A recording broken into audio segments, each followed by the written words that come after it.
Eh bien, bonjour à toutes et à tous et bienvenue sur ce webinaire en direct de la Gazette des Communes. Toutes nos excuses pour ces 15 minutes de retard. Aujourd'hui, nous allons parler de transition énergétique. Nous allons voir comment les collectivités locales, en tout cas, peuvent se faire accompagner dans cette démarche complexe et pas toujours très claire. Alors, avec nous, pour aborder ce sujet, Emmanuel Puvis de Chavannes, bonjour. Bonjour Stéphane. Vous êtes directeur des affaires publiques chez Primagaz. Oui. Et Alexis Top, bonjour. Bonjour Stéphane. Vous êtes responsable de secteur entreprise et collectivité chez Primagaz également. Tout à fait. Alors, changement climatique, réglementation, lobby, difficile pour les collectivités locales de se frayer un chemin sans embûches pour réussir leur transition énergétique. Cela d'autant que l'offre d'énergie est de plus en plus complexe, aussi bien d'un point de vue technique que financier.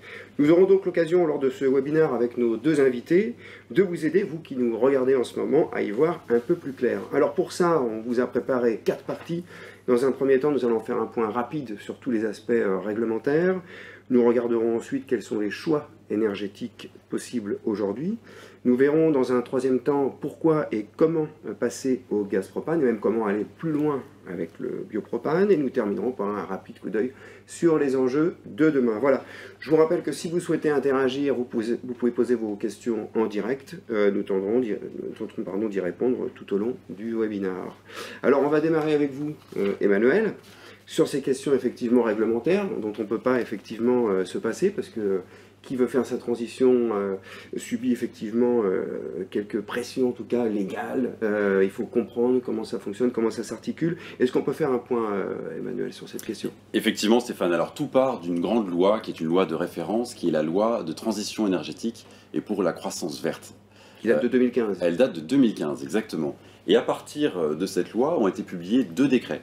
Le premier sur la stratégie nationale bas carbone, qui a pour objectif de dresser la trajectoire de réduction des émissions de CO2 pour arriver à la neutralité carbone en 2050. Et le deuxième décret, c'est celui sur la programmation pluriannuelle de l'énergie, cette fameuse PPE, qui est en fait un outil, je dirais, un outil de programmation de la politique énergétique française. Et cette PPE, elle se donne 2 objectifs. La réduction de la consommation d'énergie, moins 20% entre 2012 et 2030, et puis la réduction de la consommation d'énergie fossile entre 2012 et 2030. Donc 2 grands objectifs avec 2 leviers principaux.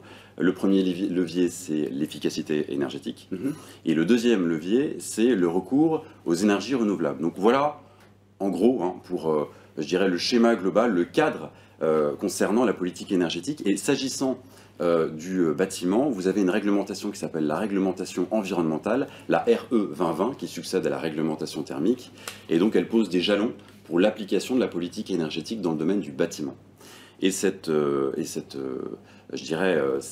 réglementation environnementale, elle démarre dès 2022 avec l'interdiction des chaudières au fioul mi-2022.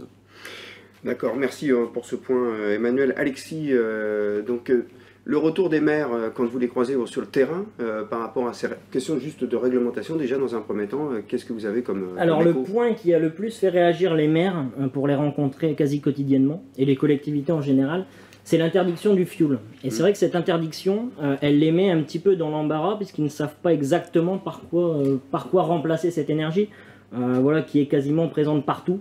Donc c'est la principale inquiétude, c'est cette interdiction du fioul. Ils ne se sentent pas forcément accompagnés, ils n'ont que peu de temps concrètement à consacrer à cette problématique. Et nous, chez Primagaz, nous souhaitons les accompagner voilà, pour réussir ce qu'on appelle chez nous le switch fuel. Ça veut dire qu'aujourd'hui on interdit le fuel, on est là pour leur apporter une solution. Et on aura l'occasion d'en parler un peu plus en détail dans la suite du webinaire. Oui, parce que finalement, il y a beaucoup de collectivités qui sont équipées de cuves aujourd'hui. Effectivement, si on prend les communes de plus de 2500 habitants, 47% des communes ont comme énergie principale le fioul. Donc c'est vraiment énorme.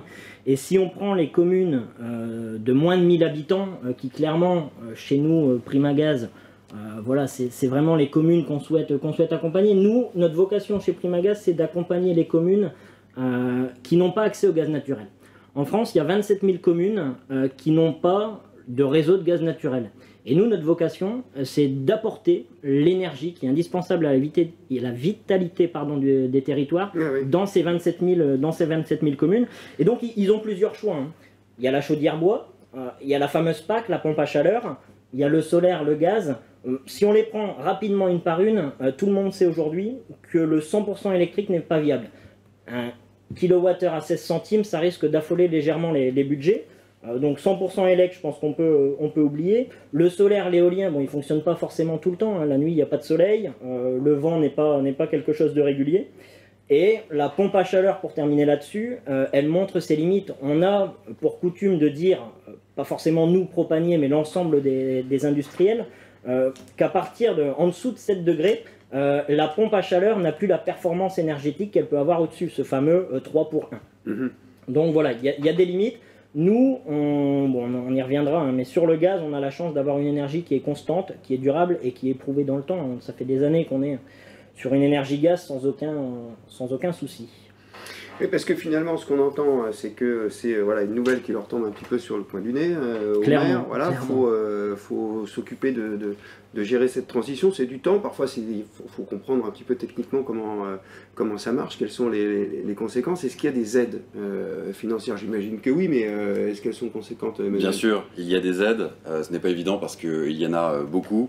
Et ce n'est pas simple de se repérer et puis de les traiter, hein, logistiquement parlant. Il y a plusieurs types d'aides en fin de compte. Il y a les aides gouvernementales et puis d'autres types d'aides qui peuvent vous être proposées par votre fournisseur d'énergie par exemple. Et j'y reviendrai s'agissant de Primagaz. Pour ce qui est des aides gouvernementales, déjà ce qu'il faut savoir c'est qu'il y a 4 milliards d'euros qui ont été consacrés par le plan de relance pour la rénovation des bâtiments tertiaires et publics. Donc c'est une enveloppe qui est quand même assez conséquente et qui du coup se traduit matériellement par plusieurs aides. Je reviendrai sur deux d'entre elles, c'est difficile d'évoquer toutes les aides. Hein. Deux d'entre elles, la première, le certificat d'économie d'énergie. Alors qu'est-ce que c'est que le certificat d'économie d'énergie? On appelle souvent le C2E. C2E, exactement, c'est ça, tout à fait. C'est une obligation qui est faite à votre fournisseur d'énergie de réduire les émissions de CO2. Donc votre fournisseur d'énergie va financer des travaux qui permettent de réduire la consommation d'énergie. Ça c'est un point qui est extrêmement important. Il y a plusieurs types de certificats d'économie d'énergie appliqués aux différents travaux. Et il y a notamment une fiche de certificat d'économie d'énergie qui concerne la transition de la chaudière fuel à la chaudière gaz, la fameuse chaudière à condensation gaz très haute performance énergétique, la THPE. Et donc, Primagaz, nous, on vous accompagne dans la gestion du dossier, donc on vous accompagne sur le plan technique et sur le plan administratif. C'est un point qui est important.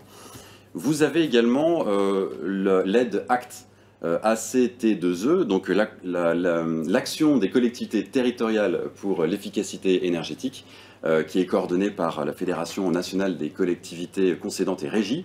Elle est dotée d'un fonds de 100 millions d'euros et elle a pour objectif de rénover 500 000 bâtiments tertiaires et publics. Donc on parle d'écoles, on parle de mairies, on parle de salles de sport, voilà, de lieux de culture. Et donc pour candidater à cela, il faut passer par un appel à projet. Des appels à projet, il en est publié régulièrement. En ce moment, il y a le projet Sequoia 3 qui permet d'accéder à une enveloppe qui peut aller jusqu'à 800 000 euros. Il faut pour cela que les communes se rassemblent pour candidater. Donc ce sont des points importants. J'ajouterais qu'il y a d'autres aides, hein, je ne peux pas y revenir sur l'ensemble, ça prendrait beaucoup de temps, mais il y a le coup de pouce, il y a le contrat de performance énergétique, et puis il y a aussi des aides au niveau local qui sont proposées par les collectivités de communes, les communautés de communes. Et donc on ne peut qu'inviter les maires à être attentifs à ce qui se propose, à ce qui est proposé en matière de transition énergétique par les collectivités de communes. Et dernier point, je parlais des fournisseurs d'énergie. Nous, Primagaz, on accompagne nos clients pour la gestion du dossier, je l'ai dit, sur le plan technique et administratif, et aussi pour l'installation de la citerne. Ça, c'est un point qui est important. On fait une offre à 1 € pour l'installation de la citerne, c'est-à-dire qu'il y a aussi une part d'accompagnement financier.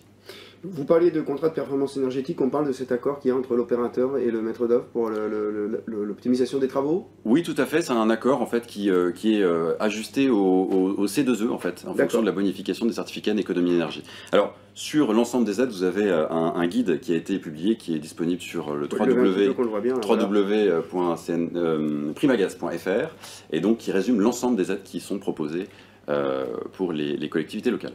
D'accord.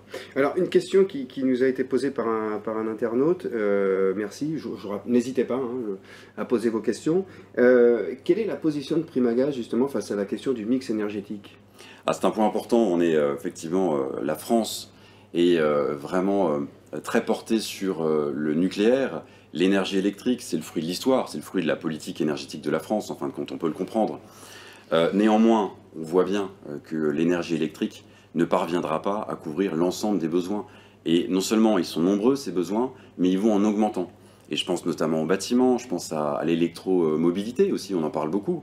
Donc face à cela, nous on dit qu'il faut qu'il y ait une pluralité d'offres énergétiques qui répondent, je dirais, aux besoins et aux territoires. Ça c'est un point qui est essentiel.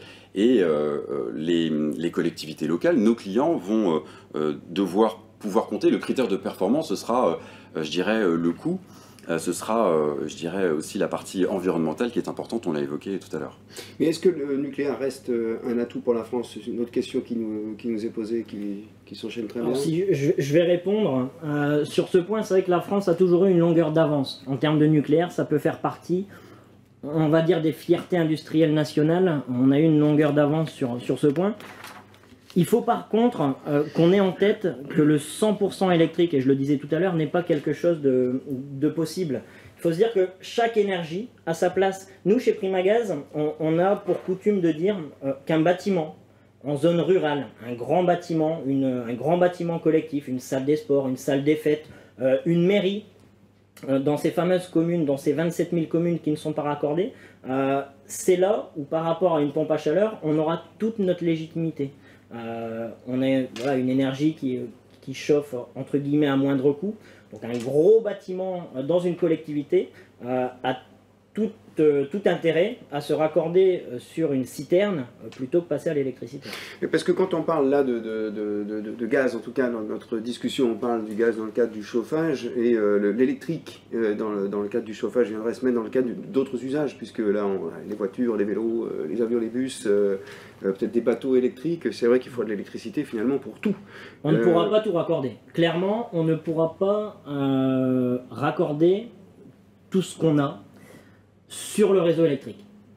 On pourrait, peut-être, mais dans ce cas-là, il faut qu'on pense à l'éventuelle facture énergétique. Combien va coûter le kilowattheure si on doit produire de l'électricité pour tous nos besoins? D'où l'importance de ce mix énergétique. Il faut qu'on ait une cohérence, il faut qu'on puisse apporter du gaz à l'endroit où c'est utile et nécessaire, et laisser l'électricité dans les villes, dans les bâtiments récents. L'électricité a également sa place. On a aujourd'hui un produit qui arrivera sur le marché et qui est tout à fait cohérent. C'est ce qu'on appelle les fameuses packs hybrides. Une pack hybride, c'est quand il fait beau, quand il fait au-dessus de 7 degrés, on fonctionne à l'électricité. Et on a ce fameux rapport de 1 kWh d'électricité dans la pompe à chaleur, on délivre 3. Mais en dessous de 7 degrés, on perd ce fameux rapport. Et on a ces packs hybrides où on a au-dessus de 7 degrés l'énergie électrique qui permet d'alimenter la pompe à chaleur, et en dessous de 7 degrés, la relève gaz, ce qu'on appelle la relève gaz, le propane ou le gaz de ville pour le citer également, permet de prendre le relais et de perdre le fait que le coefficient est perdu. Donc la PAC hybride peut faire partie entre guillemets de l'avenir énergétique de la France. Merci Alexis. Alors on a aussi ce rapport RTE là, qui est très médiatisé en ce moment. Est-ce que vous pouvez nous dire un petit peu ce qu'il en est, Emmanuel? Oui, effectivement, on a beaucoup parlé de ce rapport qui arrive à un moment important. On est face à des échéances électorales qui vont arriver bientôt. Il parle de la politique énergétique de la France et en fin de compte, en lisant ce rapport, on a l'impression qu'il y a d'un côté les énergies renouvelables et de l'autre côté les énergies fossiles, et on a mis d'office le gaz dans les énergies fossiles. Et c'est faux. Le gaz n'est plus fossile aujourd'hui. Aujourd'hui, on est sur du renouvelable, c'est déjà le cas. En tout cas, chez Primagaz, depuis 2018, on a lancé le biopropane, qui est une énergie 100% renouvelable. Et à terme, ce que l'on souhaite, ce que l'on attend, et ce sur quoi on s'engage, c'est d'arriver à 100% de renouvelable en 2040. Donc, en fin de compte, le gaz fait partie de la solution énergétique. Et quand le président de RTE dit « il n'y aura pas de transition énergétique sans énergie renouvelable », moi, je signe. Simplement, ce que je dis, c'est que le gaz fera partie de cette solution renouvelable. En tout cas, il aurait pu être inscrit au moins dans les deux cases, avec un qui doit sortir et l'autre qui a déjà sa place, en tout cas dans les énergies renouvelables. Alors, une question que j'ai envie de vous poser, je vais vous la poser à vous en premier, Emmanuel. Pourquoi justement opter pour le gaz? Quels sont les avantages et les inconvénients, du coup, aussi, peut-être après? Oui, alors je dirais au moins opter pour le gaz pour 3 raisons. L'accessibilité, et Alexis en parlait, on s'adresse aux 27 000 non raccordés au réseau de gaz naturel, donc on est accessible partout sur le territoire. La disponibilité, parce que c'est en fonction des besoins du client, donc il y a une livraison de gaz au rythme souhaité par le client. Et puis la durabilité, ce côté écologique, environnemental dont on a parlé, puisqu'en fin de compte, le propane, c'est moins 16% d'émissions de CO2 par rapport au fioul. Et donc ça va jusqu'à moins 77% de réduction d'émissions de CO2 avec le quand on compare le biopropane avec le fioul. Tout à fait. Et justement, on parlait tout à l'heure d'accompagnement. La cuve de gaz, qui s'en charge? C'est la mairie, c'est la collectivité qui s'occupe de... Ou c'est vous qui prenez en charge la cuve, l'entretien? C'est nous, Primagaz, qui prenons en charge la mise en place de la citerne. On a choisi symboliquement d'offrir cette mise en place, de la facturer 1 € symboliquement. Mais c'est bien Primagaz qui suit l'ensemble des travaux sur, premièrement, l'implantation de la citerne. Il faut savoir qu'il y a certaines règles à respecter. Tout le monde n'a pas forcément connaissance de ces règles. Nous, chez Primagaz, on va les accompagner premièrement dans l'implantation de la citerne et dans l'ensemble des étapes qui permettront de passer d'une énergie, que ce soit l'électricité, que ce soit le fioul, que ce soit, on fait également, pour tout vous dire, on fait également des changements de chaudière bois vers de la chaudière gaz. Okay. Donc on les accompagne dans l'ensemble du processus. Alors pour compléter ce que disait Emmanuel, en termes d'avantages sur le choix du gaz, qu'est-ce qu'on peut voir d'autre? Alors il y en a beaucoup. Et comme on n'a que 45 minutes, je n'aurai pas le temps de faire un choix. Voilà, on va en citer 3 ou 4. Alors pour commencer, je parlerai de la polyvalence. Il faut savoir que le gaz permet les 3 usages, les fameux 3 usages que sont le chauffage, l'eau chaude sanitaire et la cuisson. Ça, on l'oublie souvent. Mais l'avantage du gaz, c'est qu'on peut également, dans le cadre d'une collectivité qui a une cantine par exemple, on peut raccorder le piano de cuisson directement sur le gaz. C'est-à-dire que plus de problème de manutention des fameuses bouteilles de gaz, les fameuses pétresses qu'on trouve un peu partout. Là, on oublie cette problématique, on oublie ça. Ensuite, la performance, c'est un gros point sur la performance. Il faut savoir que le fameux pouvoir calorifique, c'est concrètement la chaleur qui est dégagée en consommant 1 kg, pour faire simple. Le pouvoir calorifique du gaz propane est le plus élevé de quasiment toutes les énergies. On a un coefficient qui est de 13,8, c'est-à-dire que pour chaque kilo, on produit 13,8 kWh. Pour vous donner un ordre d'idée, c'est 13 fois plus que l'électricité, c'est 3 fois plus que le bois. Donc ça, c'est un énorme avantage. On va parler également des fabricants des fameux chaudiéristes qu'on peut trouver un peu partout. Ils ont aujourd'hui des chaudières qui sont, sans jeu de mots, ultra performantes avec leurs fameuses THPE, les chaudières à très haute performance énergétique. Oui, dont parlait Emmanuel tout à l'heure, c'est 20% de consommation en moins par rapport à une chaudière classique. C'est pas Primagaz qui le dit, ça, c'est l'ADEME. C'est-à-dire que l'ADEME a fait ses calculs et a déterminé que c'est entre 15 et 25%. Bon, on a coutume de dire 20 pour couper la poire en deux. Donc voilà, la chaudière est également plus performante que ce qu'on trouvait auparavant. Et pour finir, le confort, faut savoir que le chauffage gaz, à l'inverse d'un convecteur électrique par exemple, il n'assèche pas l'air. Donc ça, c'est déjà un bon point. Et ensuite, il a une chaleur qui va être homogène et constante. Ça veut dire que dans n'importe quel endroit du bâtiment, à partir du moment où vous allumez le chauffage bien entendu, vous aurez une chaleur qui sera homogène et constante. Et pour finir, je vais mettre un 4e avantage pour terminer sur les avantages, c'est le fameux biopropane dont parlait tout à l'heure Emmanuel. Le biopropane, c'est 77% d'émissions en moins par rapport au fioul. Enfin, c'est quelque chose d'énorme. On passe d'environ 330 grammes par kilowattheure, pardon, à 74. Donc on fait, on va dire, une réduction drastique des émissions de CO2. Là, on parle de nous en tant que biopropane. Nos cousins du gaz naturel ont le biométhane, qui est également voilà, le moyen de verdir le gaz. Aujourd'hui, le gaz, comme le disait Emmanuel, n'est plus une énergie fossile. On est une énergie renouvelable qui s'inscrit clairement dans le mix énergétique et dans voilà, le fameux horizon 2040 chez Primagaz, le 2050 qui est dicté par l'Europe. Clairement, le gaz, et le biogaz en particulier, a toute sa place. Est-ce qu'on peut, question bête, commencer par une installation au propane et puis du coup passer au biopropane sans avoir à faire de changement? Tout à fait, c'est le gros avantage. En fait, la fameuse molécule propane, pour rentrer un peu dans la chimie, c'est le fameux C3H8. Ça, c'est la molécule chimique qui détermine le propane. Et l'avantage entre le propane et le biopropane, c'est exactement la même molécule. C'est-à-dire qu'aujourd'hui, un client qui est au propane peut, simplement en appelant Primagaz, passer du propane au biopropane. On a la chance chez Primagaz, on est le premier distributeur français de biopropane. Et on entend le rester. On assure des approvisionnements constants pour pouvoir répondre à ses besoins. Passer du propane au biopropane, clairement, vous diminuez de 73% vos émissions sans aucun changement d'installation. Et pour ça, on aura l'occasion, avec l'ensemble des collectivités qui le souhaitent, d'aller les rencontrer. Voilà, chaque responsable de secteur aura la possibilité d'aller à leur rencontre pour leur expliquer tout ça et pour faire ce fameux changement. Merci Alexis. Alors Emmanuel, moi j'entends parfois dire oui, le gaz c'est cher et c'est compliqué. Qu'est-ce qu'on peut répondre à ça? Eh bien non, c'est pas cher, c'est pas compliqué. C'est pas compliqué déjà parce que on a eu l'occasion de le rappeler, on est présent aux côtés de nos clients.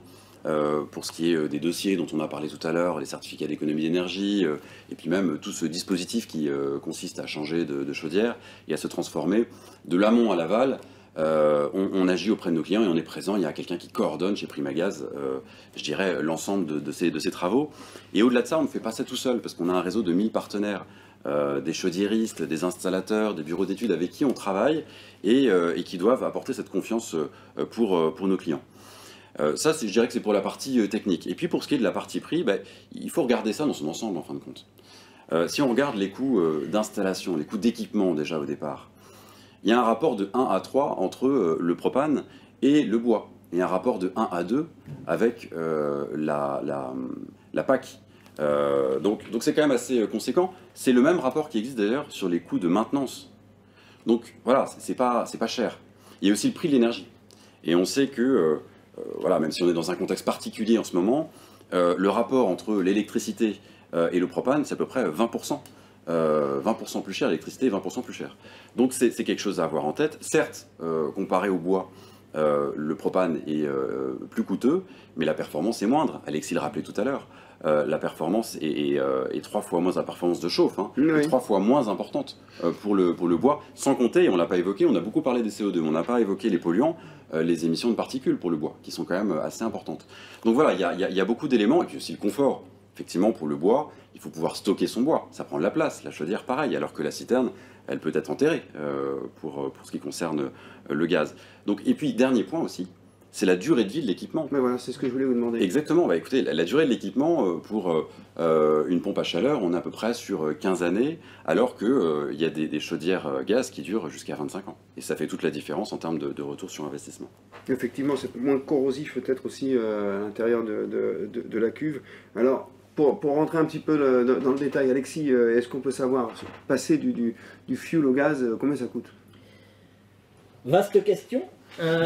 Donc tout d'abord, la mise en place de la citerne, je vous l'ai dit tout à l'heure, Emmanuel vous l'a dit également, c'est 1 €. C'est du symbolique, c'est histoire de marquer le petit changement.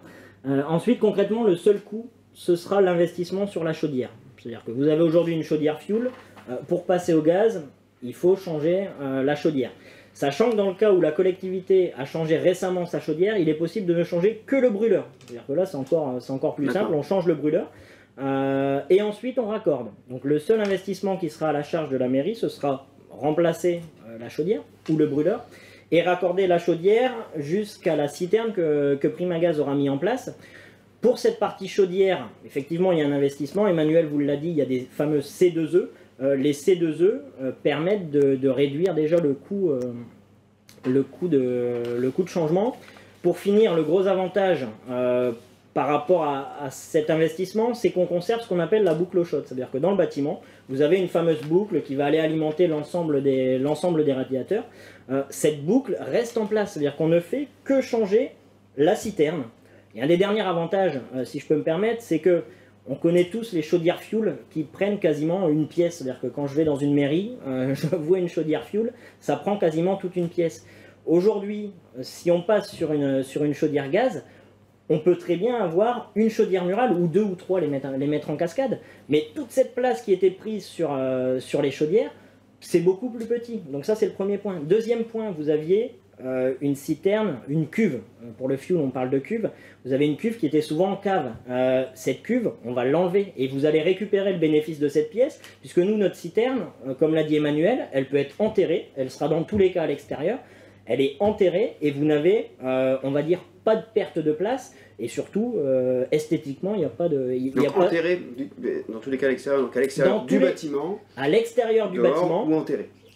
Enterré. Dans tous les cas à l'extérieur du bâtiment. C'est-à-dire que pour des raisons de sécurité, le gaz n'a pas à être entreposé à l'intérieur d'un bâtiment. D'où le propane. Hein. Le propane, à la différence du butane, pour expliquer un petit peu, le butane est en intérieur, le propane est en extérieur, puisqu'il peut descendre jusqu'à moins 40 degrés sans geler. Donc, il ne gèlera pas dans tous les cas dans les conditions qu'on connaît ici. Donc la citerne en extérieur, enterrée ou aérienne selon les souhaits des collectivités. C'est vrai que maintenant on fait beaucoup d'enterrés.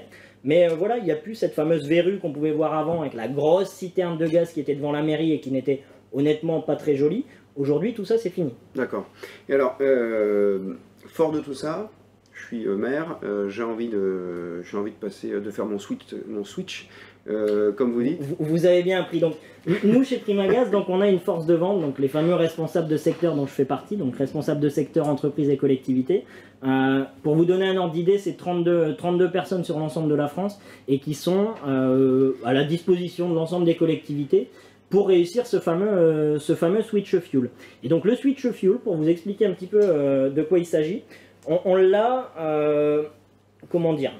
segmenté en 5 étapes. La première étape, c'est que le responsable de secteur va se rendre dans la collectivité, premièrement pour valider la faisabilité du projet. C'est-à-dire qu'on ne peut pas forcément mettre une citerne partout. Je vous disais qu'elle s'intègre partout. C'est sûr qu'une mairie en bordure de route, sans aucun foncier derrière, dans lequel on pourra mettre une citerne, il n'y aura pas de possibilité. Première étape, c'est de valider la faisabilité du projet. La deuxième étape, c'est d'assister la mairie en termes d'investissement. L'investissement sur la chaudière. Que peut-on attendre en termes de subventions, que ce soit les subventions locales ou les fameux C2E dont parlait Emmanuel. Donc ça, c'est la deuxième étape. Troisième étape, on entame les démarches de subvention. Il faut savoir que les C2E, pour être valables, il faut obligatoirement que la démarche auprès de la personne, enfin de l'organisme C2E, doit se faire avant la signature du devis. Vous dites on démarre les démarches de subvention. Ça se fait tout seul ou... On assiste. On assiste la mairie dans l'ensemble de ces démarches. C'est-à-dire que nous, on a, comme le disait Emmanuel, un réseau de plus de 1000 partenaires, que ce soit des installateurs, que ce soit des collecteurs de C2E, que ce soit des sociétés qui vont enlever la cuve fuel. Donc on a un réseau de partenaires vers qui on va aiguiller, on va envoyer le client directement vers ses partenaires pour la chaudière, pour les C2E, pour retirer la cuve fuel. Donc dans cette troisième étape, on va les aider à réussir à collecter ces subventions.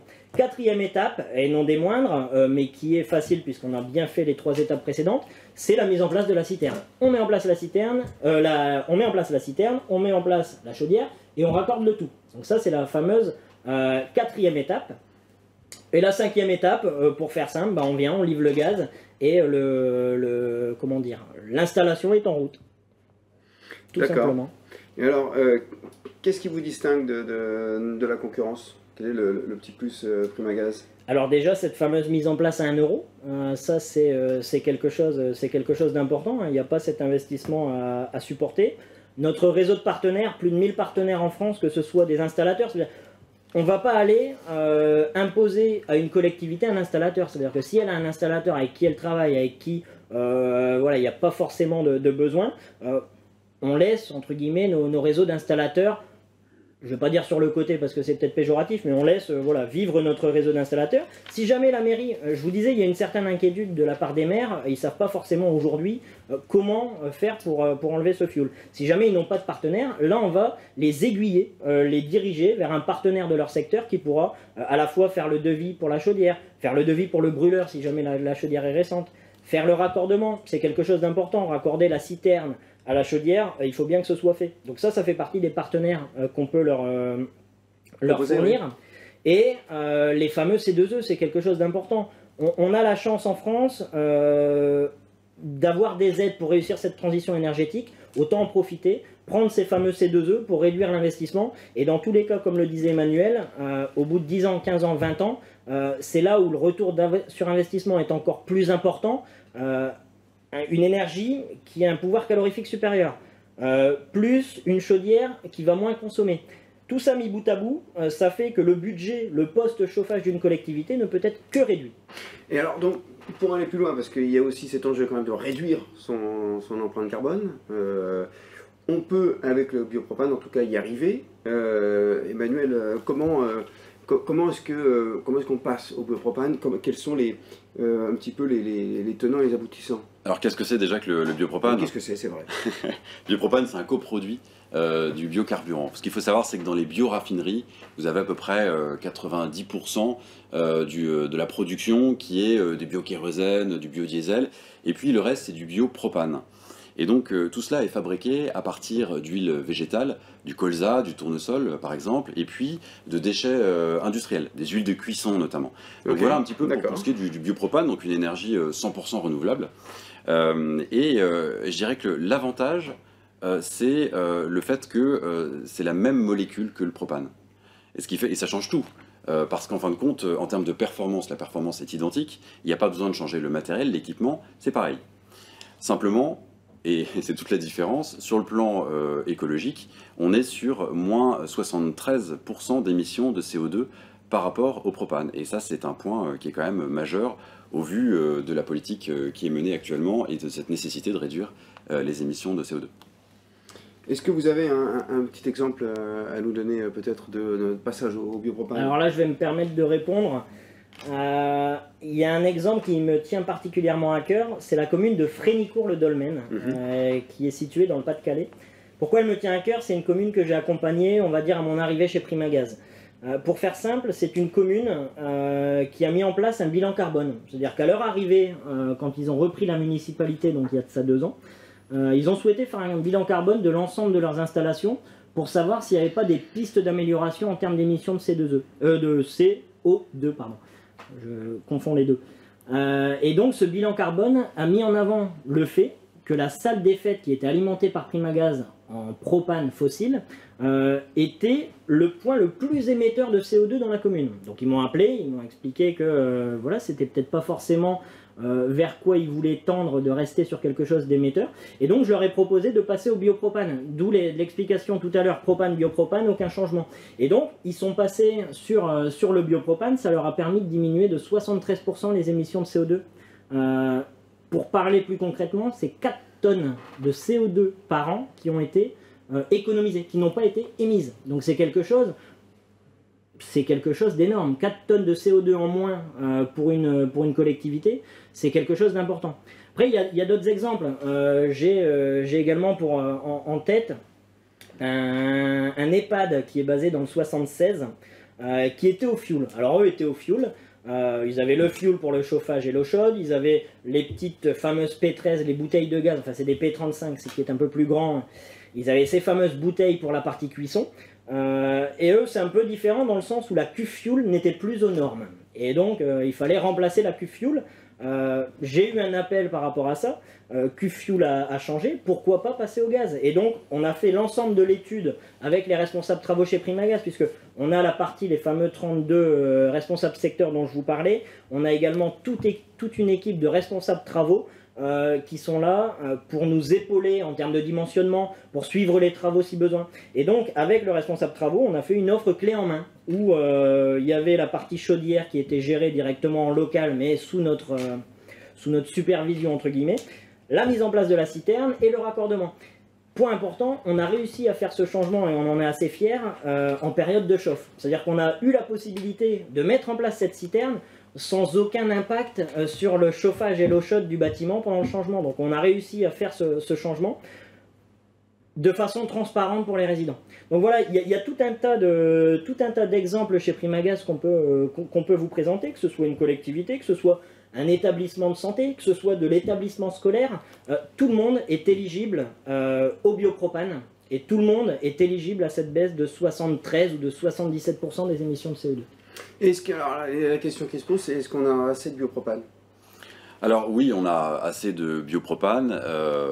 Là, actuellement, on est à peu près à 4% de nos volumes qui sont proposés en biopropane. Donc voilà, ça va dans la trajectoire que j'énonçais tout à l'heure, c'est-à-dire 100% d'énergie renouvelable en 2040. Et on est en ligne avec les objectifs gouvernementaux qui sont à 10% de renouvelables en 2030. D'accord.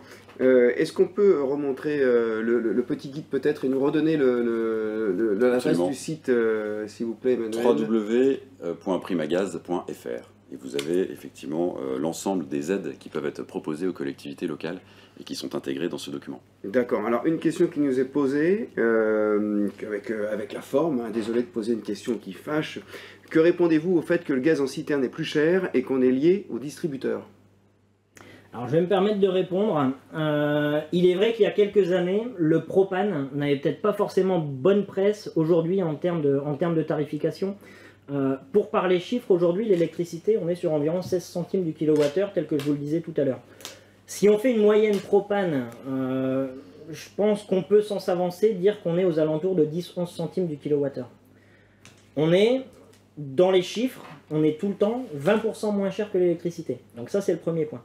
Ensuite, chez Primagaz, on a pris une position assez forte de fonctionner sous forme de barème. C'est-à-dire qu'on a mis en place des barèmes qui sont des grilles tarifaires et qui présentent un avantage énorme, c'est d'avoir un tarif sur lequel la collectivité aura une visibilité. C'est-à-dire que c'est un barème qui évolue selon des clauses qui sont clairement indiquées. Donc ça, c'est le deuxième point. Et le troisième point, et qui est également important, c'est qu'on a ce qu'on appelle un contrat de mutualisation. C'est-à-dire que si vous, dans votre collectivité, dans votre commune, vous avez un site au propane, aujourd'hui, vous avez un deuxième site que vous souhaitez raccorder. Nous, chez Primagaz, ce qu'on va faire, c'est qu'on va additionner l'ensemble des consommations, et cette addition permettra de vous mettre dans une tranche tarifaire. C'est-à-dire qu'un client, et c'est tout à fait logique, un client qui fait moins de 3 tonnes n'aura pas le même prix à la tonne que celui qui en fait 20. À l'échelle d'une commune, ou même d'une collectivité de communes, tout à l'heure Emmanuel parlait des aides que peuvent proposer les collectivités de communes. Ça fait partie des gros avantages des collectivités des communes, des CDC, ouais. des com de com, des communautés de communes. On va mutualiser l'ensemble de leur consommation. Pas forcément dans la même ville, à l'échelle de la com de com. C'est-à-dire qu'on va dire, voilà, il y a telle commune qui fait 10 tonnes, toi tu fais, enfin on va dire vous, là il y a 10 tonnes, là il y en a 10, là il y en a 3, on va globaliser l'ensemble des consommations et on le mettra dans un barème. Et automatiquement, chaque commune bénéficiera d'un avantage en termes de coût. Donc non, le coût n'est plus aujourd'hui une problématique sur le propane. On a toujours une solution à leur proposer en termes de coût et qui sera beaucoup plus avantageuse que ce qu'on peut trouver sur une autre énergie. Et pour revenir là-dessus, je me permets, pour finir, parce qu'on parlait du bois tout à l'heure, le bois, il y a une énorme contrainte. C'est-à-dire que le bois, il faut qu'il y ait quelqu'un, un employé communal ou quelqu'un qui aille constamment, au même titre que le fioul, avec la fameuse fiole qu'on devait mettre, enfin, le fameux piquet pour savoir le niveau. Tout ça, avec le propane, c'est fini. C'est-à-dire que sur nos citernes, on a une petite jauge qui va nous dire, voilà, il reste X%, et on peut le télé-relever, c'est-à-dire qu'on peut mettre en place une télémétrie qui nous dira, nous, chez Primagaz, ben voilà, la commune, pour reprendre tout à l'heure à Frénicourt-le-Dolmen, atteint un remplissage de 30%. 30%, c'est le seuil à partir duquel on déclenche une nouvelle livraison. C'est-à-dire que vous n'avez même plus la contrainte d'aller voir le niveau dans la citerne ou dans la cuve fuel ou dans les silos, parce que le bois, maintenant, ça se fait par silo. Vous n'avez plus la contrainte d'aller voir est-ce qu'il reste du bois, est-ce que le bois n'a pas entravé la fameuse vis sans fin qui fait que ça bloque et que les enfants à l'école n'ont plus de chauffage. Tout ça, avec le gaz, clairement, c'est fini. Un autre point aussi peut-être, c'est qu'en face du coût, vous n'avez pas seulement l'énergie, il y a aussi le transport. Et qu'en fin de compte, on achemine l'énergie chez nos clients. Et ça fait partie aussi de l'accessibilité de cette énergie. Alors, il y avait une deuxième question. Cette question, c'était sur le fait d'être lié à un distributeur. que vous, finalement, quand je vous écoute, vous considérez plutôt comme un avantage, puisque vous vous occupez de tout, effectivement, vous vous affrétez. On peut changer de distributeur? Vous pouvez changer de distributeur. Après, clairement, au bout de 10 ans ou rapidement? Il faut savoir que, on vous parlait tout à l'heure de la fameuse mise en place à 1 euro. On ne va pas se le cacher, ça a un coût pour nous chez Primagaz qu'on supporte pour justement enlever cette charge au client. Et il est vrai qu'on a un temps de retour sur investissement. Pour vous donner des idées, quand vous êtes sur un contrat en citerne aérienne, c'est un contrat de 3 ans. Quand vous êtes sur une citerne enterrée, c'est un contrat de 5 ans.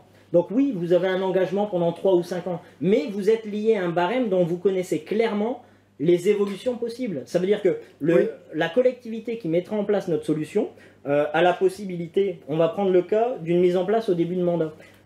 Citerne aérienne, contrat de 5 ans, elle aura une visibilité et elle aura la possibilité de déterminer son budget, son poste chauffage pendant quasiment les 5 ans. Avec un engagement sur le prix? Avec un engagement sur 5 ans par rapport à la citerne, et par rapport au prix, il n'y a pas forcément d'engagement sur le prix, mais vous êtes lié à un barème qui évolue selon des clauses qui sont connues aujourd'hui. Et qui sont fixées. Et qui sont fixées. Ça veut dire que si on prend, on ne va pas rentrer dans les détails de prix parce que ce n'est pas forcément l'objectif aujourd'hui. C'est compliqué. Mais les hausses qu'on peut entendre aujourd'hui partout, c'est vrai que tout augmente. Aujourd'hui, on est vraiment dans...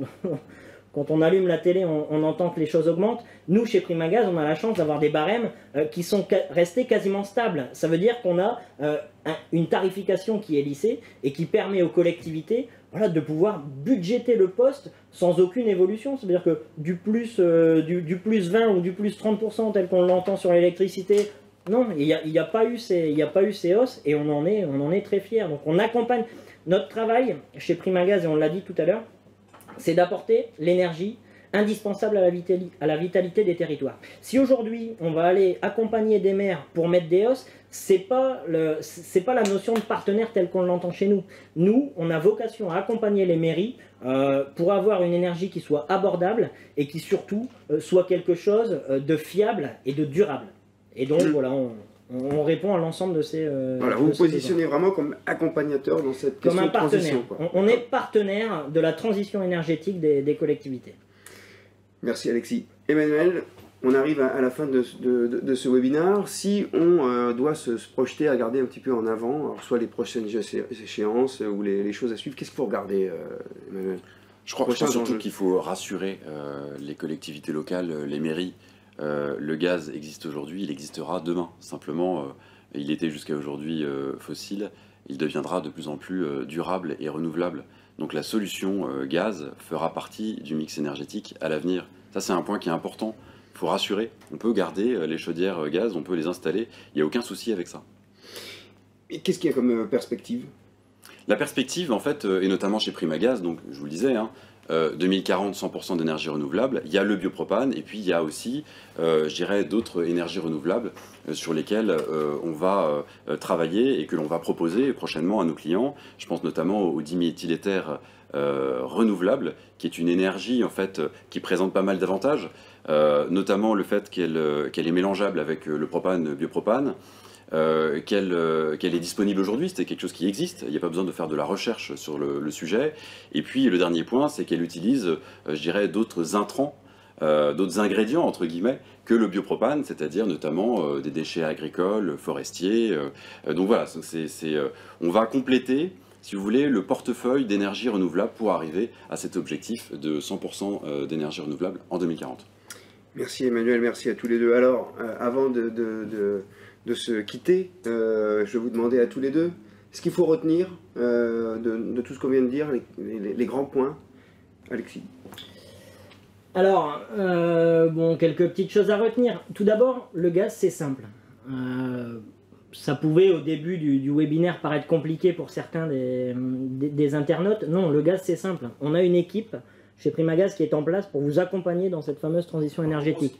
C'est compliqué, mais si on vous appelle, vous vous occupez de tout, c'est voilà, très simple. C'est très simple. On a un accompagnement de A à Z chez Primagaz. Ça veut dire que de la découverte de la problématique dans la collectivité jusqu'à la fameuse mise en gaz, c'est une solution de A à Z qui sera suivie par Primagaz. Donc ça, c'est le premier point. Et le deuxième point, et non des moindres, le gaz est durable. Aujourd'hui, on n'est plus sur la fameuse énergie fossile dont on parlait. Aujourd'hui, on est sur le biogaz. On récupère de l'huile usagée, de l'huile industrielle, et on arrive à en faire un gaz. Donc le gaz est durable. Et avec ce fameux biogaz, on diminue de 77% les émissions de CO2. Donc il y a à la fois le fait que ce soit durable, mais il y a également l'empreinte carbone qu'on peut laisser. Aujourd'hui, diminuer de 77% les émissions de CO2 ou de 73% si on est au propane, clairement, c'est penser au monde d'après, c'est penser à vos enfants, à mes enfants, et de se dire qu'est-ce qu'on va leur laisser. On va leur laisser un monde dans lequel il y aura beaucoup moins d'émissions de CO2, et le gaz est là pour ça, et en particulier le biopropane. C'est vrai qu'on raisonne aussi avec les enfants de nos enfants. Voilà, il faut. Dans 2 générations, 3 générations, ce qui va se passer. Merci Alexis. Emmanuel? Je crois qu'Alexis a tout dit. Le gaz répond à cette équation entre le prix et l'écologie. J'ajouterais qu'il est en plus performant, disponible et accessible en tout point du territoire sur les 27 000 communes qui ne sont pas raccordées au réseau de gaz naturel. L'essentiel est là. Bon, eh bien écoutez, merci beaucoup à tous les deux, merci Alexis, merci Emmanuel, merci à vous de nous avoir suivis, merci pour vos questions, encore toutes nos excuses pour ce retard.